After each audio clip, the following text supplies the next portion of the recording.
Você já se perguntou por que acreditamos em certas coisas sobre a Bíblia que, na verdade, nunca estiveram nela? É incrível como algumas tradições se tornaram tão fortes que as aceitamos sem questionar. Vou te revelar 6 tradições que você provavelmente sempre acreditou serem bíblicas, mas que vão te surpreender. Prepare seu coração, abra sua mente e pegue sua Bíblia. Vamos juntos descobrir o que realmente está escrito na Palavra de Deus e o que é apenas tradição popular. 1. A maçã do pecado original. Quando pensamos no Jardim do Éden, uma das primeiras imagens que vem à nossa mente é Eva mordendo uma maçã vermelha e suculenta, não é mesmo? Essa cena foi retratada em incontáveis pinturas, filmes e livros ao longo dos séculos. Mas você sabia que em nenhum momento a Bíblia menciona que o fruto proibido era uma maçã?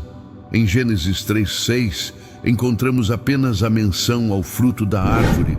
O texto diz: vendo a mulher que a árvore era boa para se comer, agradável aos olhos e árvore desejável para dar entendimento, tomou do seu fruto e comeu. A origem dessa interpretação remonta à tradução latina da Bíblia, a Vulgata, onde a palavra malum pode significar tanto mal quanto maçã. Essa ambiguidade linguística, combinada com o simbolismo da maçã na cultura romana, acabou influenciando artistas e intérpretes medievais. Na verdade, o foco da narrativa bíblica não está no tipo de fruto, mas sim na desobediência de Adão e Eva ao comando divino. Em Gênesis 2, 16, 17, Deus é claro: de toda árvore do jardim podes comer livremente, mas da árvore do conhecimento do bem e do mal não comerás. Alguns estudiosos sugerem que o fruto poderia ter sido uma romã, um figo ou até mesmo uma tâmara, frutas comuns na região do Crescente Fértil, onde tradicionalmente se acredita que ficava o Jardim do Éden. No entanto, o importante é entender que a essência da história não está no fruto em si, mas nas consequências da desobediência. O verdadeiro fruto proibido foi a escolha de não confiar em Deus e buscar sabedoria e poder independentemente dele, como nos ensina Romanos 5,19. Porque, como pela desobediência de um só homem, muitos foram feitos pecadores, assim, pela obediência de um só, muitos serão feitos justos. 2. Os 3 reis magos. Todo Natal, a gente vê aquela cena tradicional: 3 reis magos, cada um com sua coroa dourada, montados em camelos, seguindo a estrela de Belém para levar presentes ao menino Jesus. Mas você vai se surpreender ao saber que a Bíblia nunca mencionou que eram 3, nem que eram reis, e muito menos os nomes deles: Melquior, Gaspar e Baltazar. Vamos ver o que realmente diz Mateus 2, 1-2.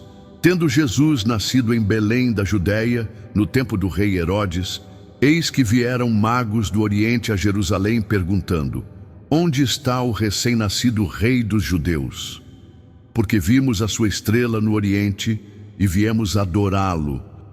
O texto bíblico usa a palavra magos, que em grego é magoi. Eles eram provavelmente astrônomos e estudiosos, possivelmente da região da Pérsia ou Babilônia, onde havia uma forte tradição de estudo dos astros. A ideia de que eram reis veio muito depois, baseada em interpretações de profecias, como a de Isaías 63. As nações se encaminharão para a tua luz e os reis para o resplendor da tua aurora. O número 3 surgiu provavelmente por causa dos 3 presentes mencionados: ouro, incenso e mirra. Mas poderiam ter sido 2 magos trazendo 3 presentes, ou 10 magos trazendo 3 tipos de presentes. A Bíblia simplesmente não especifica. E aqui tem outro detalhe interessante: quando os magos chegaram, Jesus já não estava mais na manjedoura. Mateus 2,11 diz: entrando na casa viram um menino com Maria, sua mãe. Perceba que ele estava numa casa, não num estábulo. Estudiosos acreditam que os magos chegaram meses ou até anos depois do nascimento de Jesus. Os presentes que trouxeram eram extremamente significativos. O ouro representava a realeza, o incenso, a divindade usado em adoração, e a mirra, usada em embalsamamento, prefigurava o sacrifício de Jesus, como diz o Salmo 72, dos 10, 11. Os reis de Tarsis e das ilhas trarão presentes, os reis de Sabá e de Seba oferecerão dons, e todos os reis se prostrarão perante ele. 3. Maria Madalena como prostituta. Uma das ideias mais difundidas sobre personagens bíblicos é que Maria Madalena era uma prostituta antes de conhecer Jesus. Esta história aparece em filmes, livros e até em sermões. Mas você sabia que isso nunca foi mencionado na Bíblia? O que realmente sabemos sobre Maria Madalena? Lucas 8:2 nos diz: Maria, chamada Madalena, da qual saíram 7 demônios. Ela era uma mulher de Magdala, uma cidade próspera às margens do mar da Galileia. E Jesus a libertou de uma opressão espiritual severa. A confusão começou quando as pessoas misturaram 3 histórias diferentes.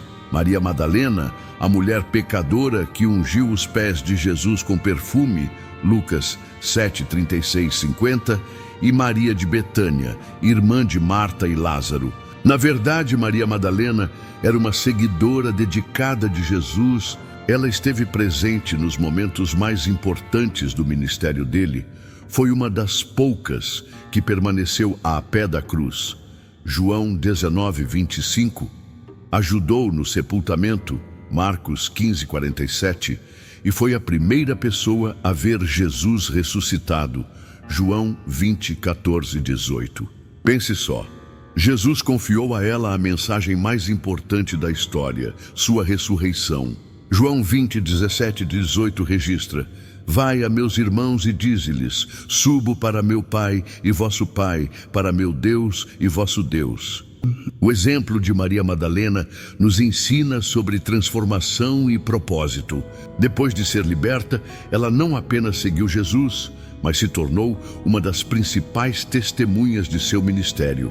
Como diz 2 Coríntios 5:17, se alguém está em Cristo, é nova criatura. As coisas antigas já passaram. Eis que se fizeram novas. Esta história também nos mostra como Jesus valorizava as mulheres. Numa época em que elas eram marginalizadas, ele não só as aceitava como seguidoras, mas lhes confiava papéis importantes. Maria Madalena não precisa de lendas ou histórias inventadas. Sua verdadeira história bíblica já é poderosa o suficiente. A transformação de Maria Madalena não foi de prostituta para seguidora, mas de uma pessoa espiritualmente oprimida para uma líder espiritual. Como diz Gálatas 5:1, para a liberdade foi que Cristo nos libertou. Permanecei, pois, firmes, e não vos submetais de novo a jugo de escravidão. O Natal em 25 de dezembro. Quando dezembro chega, o mundo inteiro se prepara para celebrar o Natal no dia 25. Árvores enfeitadas, presépios montados, luzes coloridas por toda parte. Mas aqui vai uma revelação que pode te surpreender. A Bíblia nunca mencionou essa data para o nascimento de Jesus. Na verdade, existem vários indícios de que ele nasceu em outra época do ano. Vamos começar analisando o que a Bíblia realmente nos conta sobre o nascimento de Jesus. Em Lucas 2:8 encontramos uma pista interessante. Havia pastores que estavam nos campos e guardavam o seu rebanho durante as vigílias da noite. E para entender por que isso é significativo, precisamos conhecer um pouco sobre o clima e os costumes da região de Belém. Em dezembro é um período de chuvas e frio intenso. Os pastores daquela época não costumavam manter seus rebanhos nos campos durante as noites de inverno. Era uma prática que acontecia principalmente entre março e outubro. Os animais ficavam protegidos em abrigos durante a estação mais fria, especialmente à noite, quando as temperaturas despencavam. Outro detalhe revelador está em Lucas 2:1-4, quando menciona o recenseamento ordenado por César Augusto. O texto nos diz: Naqueles dias, César Augusto publicou um decreto ordenando o recenseamento de todo o Império Romano. Este foi o primeiro recenseamento feito quando Quirino era governador da Síria. E todos iam para a sua cidade natal a fim de alistar-se. Os romanos eram administradores extremamente eficientes. Eles não iriam exigir que a população viajasse durante o inverno, quando as estradas ficavam enlameadas e perigosas devido às chuvas. Além disso, as mulheres grávidas como Maria teriam ainda mais dificuldade para viajar nessas condições. Mas então, por que celebramos o Natal em 25 de dezembro? A história por trás dessa escolha é fascinante e nos leva de volta ao século I após Cristo. Naquela época, o Império Romano celebrava uma importante festa pagã chamada Dies Natalis Solis Invicti, que significa o nascimento do Sol Invencível. Justamente no dia 25 de dezembro, essa festa do Sol Invencível era especialmente importante no Império Romano, porque marcava o solstício de inverno, quando os dias começavam a ficar mais longos novamente. Os romanos acreditavam que o sol estava renascendo, vencendo a escuridão do inverno. Era uma celebração cheia de símbolos, festas e trocas de presentes. Quando o cristianismo se tornou a religião oficial do Império Romano, a igreja enfrentou um desafio interessante. Como lidar com todas essas festas pagãs profundamente enraizadas na cultura popular?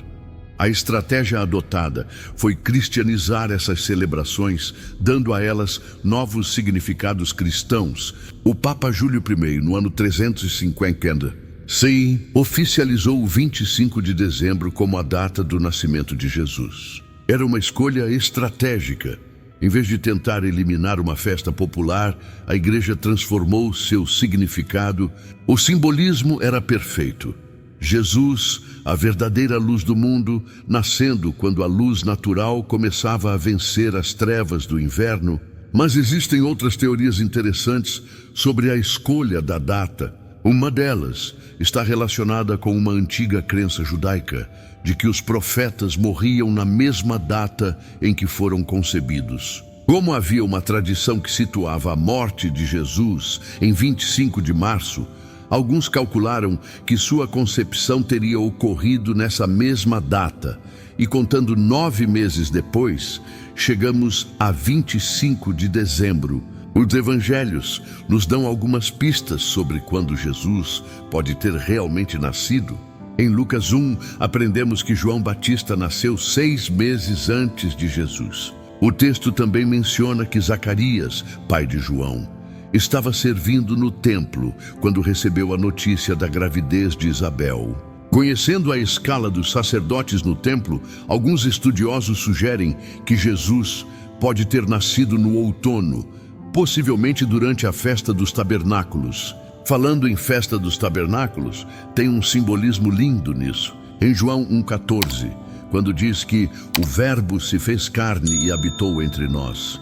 A palavra habitou, em grego, significa literalmente tabernaculou, ou armou sua tenda. Se Jesus realmente nasceu durante essa festa, seria uma representação perfeita de Deus vindo habitar entre seu povo. As próprias condições do nascimento de Jesus nos dão mais pistas. Lucas 2,7 conta que não havia lugar para eles na hospedaria. Belém ficava lotada durante as grandes festas judaicas, quando peregrinos vinham de todas as partes. Isso faz mais sentido durante uma festa importante do que em um período comum do ano. E aí, está surpreso com tantas descobertas? Deixa nos comentários qual dessas informações mais te impressionou. Continua assistindo, porque tem muito mais pela frente. Os primeiros cristãos, inclusive, nem celebravam o nascimento de Jesus. Eles focavam na sua morte e ressurreição. A celebração do Natal, como conhecemos hoje, foi se desenvolvendo ao longo dos séculos, incorporando diferentes tradições culturais. É interessante notar como diferentes culturas cristãs celebram o Natal em datas diferentes. A Igreja Ortodoxa, por exemplo, celebra no dia 6 de janeiro, data conhecida no Ocidente como Dia de Reis. Algumas igrejas armênias celebram no dia 18 de janeiro. O mais fascinante é como Deus usou até mesmo uma data originalmente pagã para espalhar a mensagem do Evangelho. Como diz Romanos 8:28, todas as coisas cooperam para o bem daqueles que amam a Deus. A data escolhida pela igreja primitiva serviu para ajudar as pessoas a entenderem melhor quem é Jesus, a verdadeira luz do mundo. A aparência física de Jesus. Você já reparou como Jesus é quase sempre retratado da mesma forma na arte? Cabelos longos e castanho, olhos claros, barba bem aparada, pele clara. Mas aqui está algo que vai te surpreender. A Bíblia não faz nenhuma descrição física detalhada de Jesus.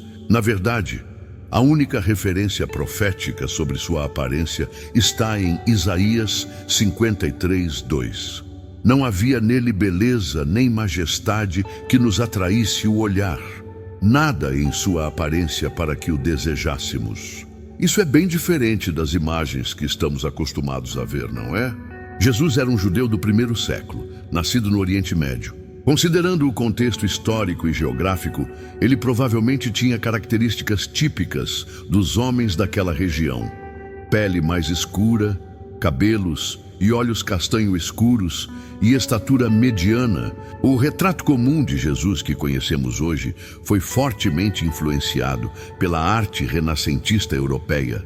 Artistas como Leonardo da Vinci e Michelangelo retratavam Jesus parecido com as pessoas de sua própria cultura. Europeus de pele clara. Uma descoberta arqueológica interessante vem de uma antiga sinagoga em Dura Europos, na Síria, datada do século III. As pinturas murais encontradas lá mostram como os judeus daquela época se vestiam e se pareciam. É provável que Jesus se assemelhasse muito mais a essas representações do que as imagens renascentistas que conhecemos. Paulo nos dá uma dica importante em Filipenses 2:7, dizendo que Jesus esvaziou-se a si mesmo, tomando a forma de servo, fazendo-se semelhante aos homens. Ele escolheu ser comum em sua aparência, identificando-se completamente com aqueles a quem veio salvar. Na cultura de Jesus, os homens geralmente mantinham o cabelo curto. Paulo até menciona em 1 Coríntios 11:14 que não ensina a própria natureza que é desonroso para o homem ter cabelo comprido. Isso sugere que Jesus provavelmente não tinha os cabelos longos, como costumamos ver nas pinturas. Como carpinteiro, em grego tekton, que também pode significar construtor ou artesão, Jesus provavelmente tinha um corpo forte pelo trabalho físico. Ele conseguiu sobreviver a uma terrível flagelação antes da crucificação, o que sugere uma constituição física resistente. O mais fascinante é que a falta de descrição física de Jesus nos ajuda a entender que sua mensagem e seu sacrifício são universais. Como diz Gálatas 3:28, não há judeu nem grego, escravo nem livre, homem nem mulher, pois todos são um em Cristo Jesus. Nos tempos modernos, cientistas forenses tentaram reconstruir como seria a aparência de um homem judeu típico do primeiro século na Judéia. O resultado é bem diferente das imagens tradicionais.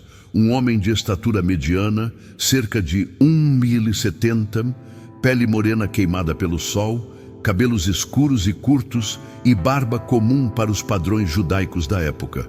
6. Anjos com asas e auréolas. Quando pensamos em anjos, logo imaginamos seres lindos, com asas brancas enormes e auréolas douradas brilhando sobre suas cabeças. Essa imagem está em todo lugar.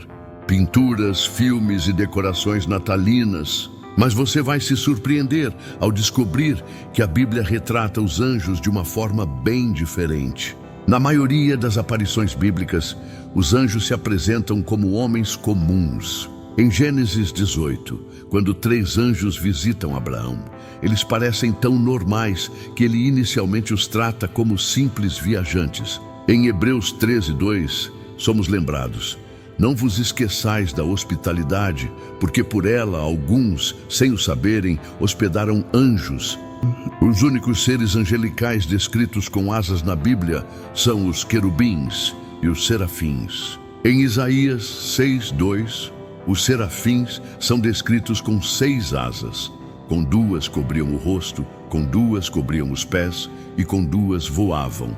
Já os querubins aparecem no tabernáculo e no templo com 2 asas, porém são bem diferentes dos anjinhos fofos que costumamos ver. Quanto às auréolas, não há uma única menção na Bíblia. Esse símbolo veio da arte greco-romana, onde círculos de luz eram usados para representar divindade ou poder sobrenatural. Na verdade, quando os anjos aparecem na Bíblia, a reação das pessoas é frequentemente de medo. Em Lucas 2:9, quando o anjo aparece aos pastores, o texto diz: "E tiveram grande temor". É por isso que quase sempre a primeira coisa que os anjos dizem é: "Não temais". Existe uma hierarquia angelical mencionada na Bíblia. Temos arcanjos como Miguel, mencionado em Judas 1:9. Temos os querubins, que guardavam a entrada do Éden em Gênesis 3:24. E os serafins, que aparecem em volta do trono de Deus em Isaías 6. Cada um tem funções diferentes. O anjo Gabriel, que aparece tanto para Daniel no Antigo Testamento quanto para Maria no Novo, nunca é descrito com asas. Em Daniel 9:21, ele é descrito simplesmente como o homem Gabriel.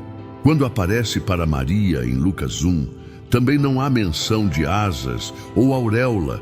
A arte medieval teve uma enorme influência em nossa visão dos anjos. Os artistas começaram a pintar anjos com asas para simbolizar sua natureza celestial e sua capacidade de transitar entre o céu e a terra.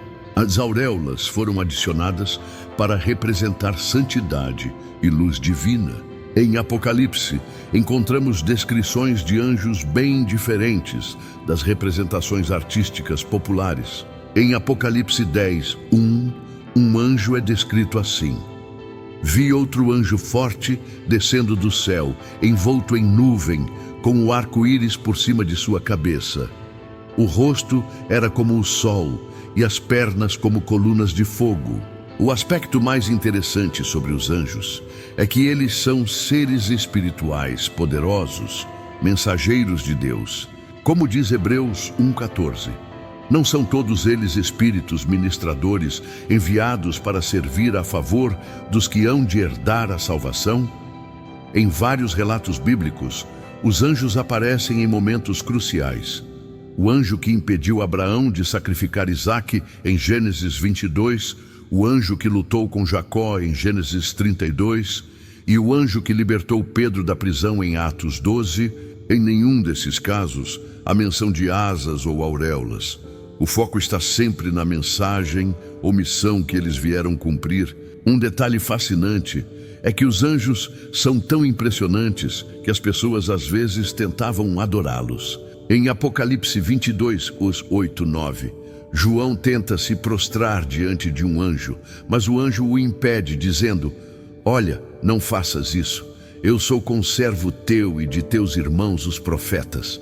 Adora a Deus." Os anjos na Bíblia também aparecem em exércitos celestiais. Em 2 Reis 6:17, quando Eliseu ora para que seu servo veja a realidade espiritual, ele enxerga um monte cheio de cavalos e carros de fogo. Isso é bem diferente dos anjinhos tocando harpa que vemos em pinturas. Não é uma revelação surpreendente que os anjos não são oniscientes? Eles não sabem tudo. Em Mateus 24:36, Jesus diz que nem mesmo os anjos sabem o dia e a hora de sua volta. Eles são criaturas de Deus poderosas, sim, mas com limitações. A Bíblia também nos ensina que existe um número incontável de anjos. Em Hebreus 12:22, fala-se de milhares de anjos. Em Apocalipse 5:11, João vê milhões de milhões e milhares de milhares deles. É um exército celestial imenso. O mais importante de tudo isso é entender que os anjos, independentemente de como os imaginamos, são servos de Deus. enviados para nos ajudarem na jornada de salvação. Como diz o Salmo 91:11, porque aos seus anjos dará ordem a teu respeito para te guardarem em todos os teus caminhos.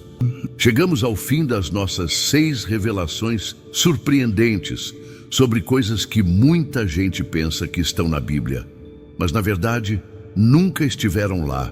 Se esse conteúdo abriu seus olhos como abriu os meus, não guarde só para você.